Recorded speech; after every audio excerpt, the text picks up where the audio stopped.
Kasat Reskrim Polres Banggai rilis pengungkapan kasus TPPO di mana tersangka terancam 15 tahun penjara. Menurut Kasat Reskrim AKP Tio Tondi bahwa atas kasus tersebut, satu orang tersangka telah diamankan dalam kasus tindak pidana perdagangan orang TPPO pada Juni tahun 2023. Hal itu diungkapkan di hadapan para wartawan saat konferensi pers yang dipimpin Wakapolres Kompol Margiyanta dan didampingi Kasih Humas Ibtu Al-Amin S. Muda, Kasih Propam Ibtu Raden Hermawan dan Kanit PPA, Ibda, Herdi Santamaka pada Rabu, tanggal 12 Juli tahun 2023. Tersangka yang diamankan merupakan warga lokal berinisial M, A ungkapnya. Tersangka ini kata Tio, diamankan bersama dengan 3 saksi dan korban di salah satu penginapan, tepatnya di Jalan Dr. Sutomo, Kelurahan Karaton, Kecamatan Luhuk. Penangkapan dilakukan berdasarkan hasil penyelidikan yang dilakukan Satgas TPPO Polres Banggai. Saksi dan korban merupakan warga lokal yakni Kota Luhuk dengan status sebagai pelajar dan mahasiswa, jelasnya. Tio menjelaskan, untuk tarif yang ditawarkan beragam yaitu mulai dari Rp500.000 sampai Rp700.000 dengan keuntungan yang didapatkan oleh tersangka Rp50.000 hingga Rp100.000 per orang. Untuk tempatnya beragam, ada yang langsung atau berpindah tempat baik di hotel maupun penginapan lain, katanya. Praktek TPPO tersebut dijalankan tersangka sejak awal Mei tahun 2023 di wilayah Kota Luhuk dengan cara berpindah penginapan. Ada komunitasnya sendiri. Mucikari atau Germo ada link sendiri, jelasnya. Kasat Reskrim dalam penyampaian akhir mengatakan bahwa terkait kasus TPPO tersebut, tersangka terancam hukuman penjara paling rendah 3 tahun dan paling lama 15 tahun penjara. Luhuk, Kabupaten Banggai, Sulawesi Tengah. Nitra Pers melaporkan.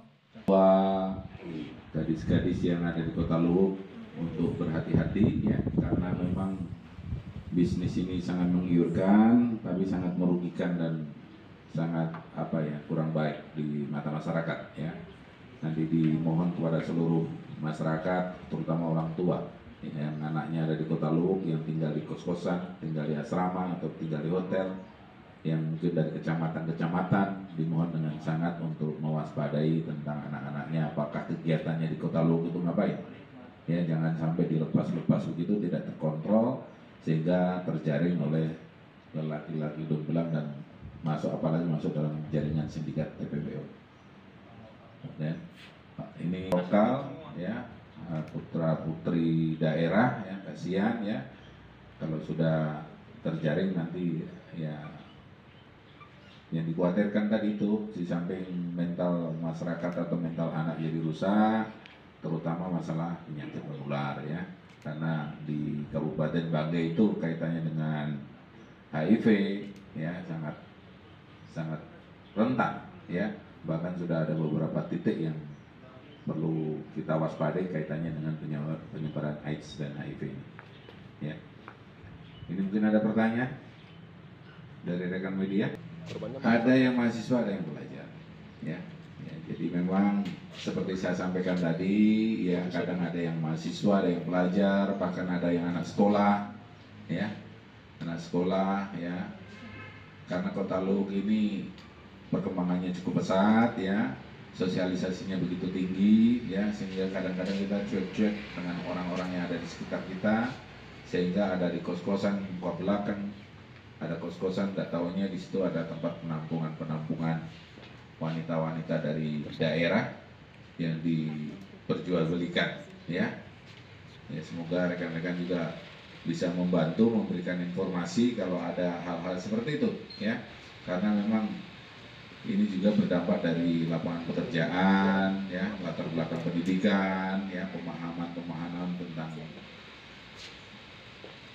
hal-hal yang perlu dipahami kaitannya dengan mencari pekerjaan ya. Nah, perdagangan orang dan apa yang disampaikan oleh Bapak Kasat Serse tadi, bahwa di seluruh jajaran Polres ini diwajibkan oleh Bapak Kapolri, Bapak Kapolda untuk mentargetkan harus mengungkap kasus TPPO ya. Dan jumlahnya cukup signifikan kalau rekan-rekan bisa membaca di media-media nasional ya. TPPO bukan hanya masalah perdagangan orang kaitannya dengan susila, tapi bahkan dipekerjakan di luar negeri yang migran-migran gelap yang tentunya dampaknya sangat sangat luas ya. Saya kira itu untuk rilis yang kedua. Yang soal yang lagi viralnya soal sodomi itu Pak, kita mau gali informasinya. Baru ini ya, yang sodomi di salah satu guru di sekolah ini ya, baru 24 jam kita amankan, itu kita dalami dulu. Nanti kalau sudah didalami dikasih info lengkapnya. Ya, maksudnya mungkin kronologis awalnya yang dia itu dicabuli dari SD sampai SMA, tapi cuma SD nanti diketahui pada saat SMA. Beberapa kali dari kelas 5 itu malah sana. Dari kelas 5 itu beberapa kali sampai SMA. Itu kan yang melapor orang tua korban. Ya. Kemarin sudah dikirim bahan laporan kan itu Pak, kasih Mas Pak. Ya. Nanti kalau sudah ada pendalaman lagi saat kita sudah siap untuk rilis, sudah ada info pasti kami rilis. Oke nih. Berarti SMA masih sempat dicabuli dulu. SMA sempat cabuli Pak, sama kan? SMA sempat cabuli lagi. Masih sempat. Itu pelapornya orang tuanya korban. Setelah orang tuanya tahu dia lapor. Baru 24 jam itu. 24 jam. Dalami soal korban lain tahu ada. Iya, itu juga nanti kan mungkin kan arahnya ke sana. Setelah pemeriksaan mendalam nanti satu kali rilis belakangan nanti. Oke. Di handphone yang dipakai untuk transaksi ya, yang dipakai transaksi ini kiri micet ya. Izin dan